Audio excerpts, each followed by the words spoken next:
Is it lithium or just a new mineral discovered in the Democratic Republic of Congo? Hello, everybody, and welcome back. Others are saying this new mineral could be vibranium. So, is it really vibranium, or is it really a new mineral discovered, or is it the lithium that they're utilizing to produce batteries in the electric motor vehicles?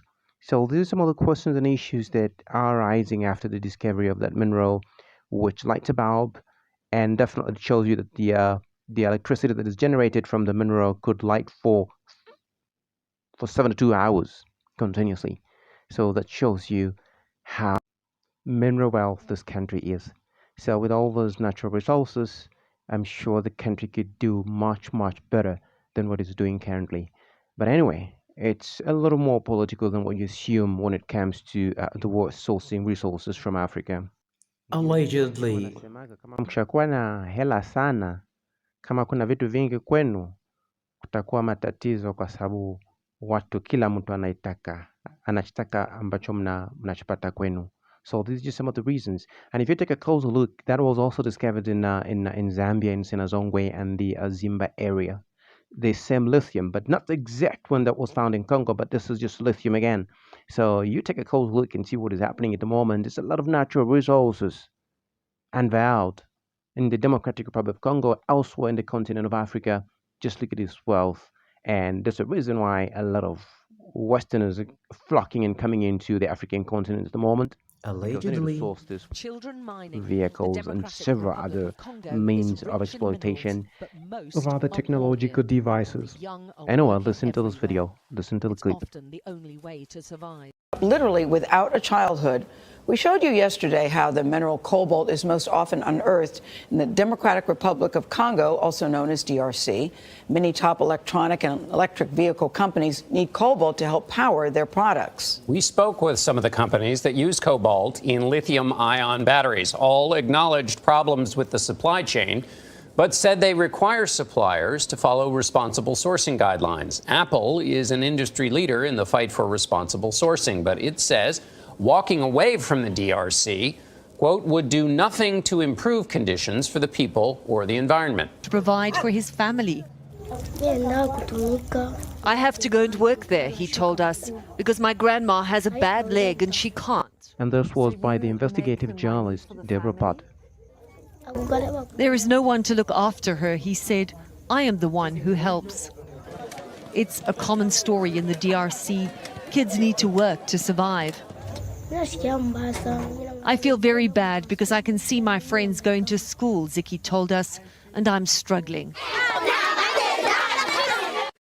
Bearing in mind that hydrogen is also another good source of green energy, but it's not exploited as it deserves. That's the reason why we're just focusing on batteries at the moment, so we don't know how this game is playing out, but let's observe and see what happens.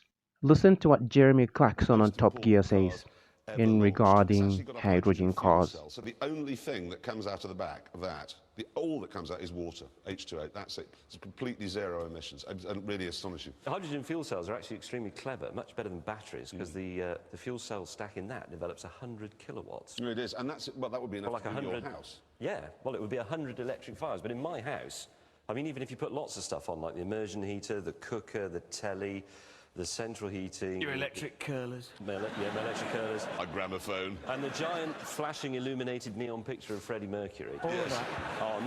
So that would add up to what? Well, no more than 10. No, and the point of this car is that not only is it a proper car, drives around like a normal car, but if you could plug that into your house, well, it would actually power a whole street. Easily. And only produce water. The only real problem is that, the only thing that we haven't got yet is a hydrogen filling station. And the other thing, of course, is that storing hydrogen is tricky, but they're working on ways to make it so you can store it on bits of metal. And actually, that brings me on to something. Children, if you're watching, school tomorrow, if you've got a science lesson and the teacher says, today we're going to do storage of hydrogen, pay attention, because whoever works that out is going to be the richest person the world has ever seen. Because honestly... Here at 6 o'clock, an age-old dream becoming a reality. A local inventor has discovered a way, hear this, to use water to run your car. It's a major breakthrough that will no doubt make motorists happy. And as Ralph Robinson explains, the Pentagon is also showing lots of interest in this project. Water has always been considered a precious commodity, but Stan Meyer's invention may make it even more valuable. He has developed what's called a water fuel cell. It has taken the place of his old gas tank. The water fuel cell breaks down water molecules into oxygen and hydrogen. The hydrogen is used to run his dune buggy. I don't care if you use rainwater, well water, city water, ocean water. If you don't have any fresh water, go ahead and use snow. If you don't have any snow available to you, they use salt water because there's no adverse effect to the fuel cell.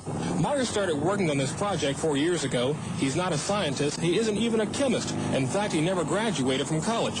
Myers was determined, he says, to design something to protect this country from oil embargoes. And we have calculated that if we take the dune buggy from Los Angeles to New York, we would roughly use 22 gallons of water.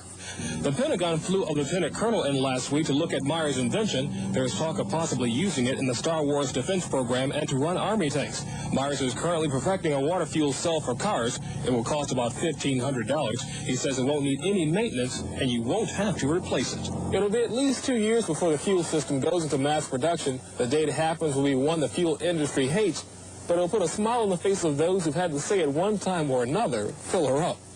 I'm Ralph Robbins.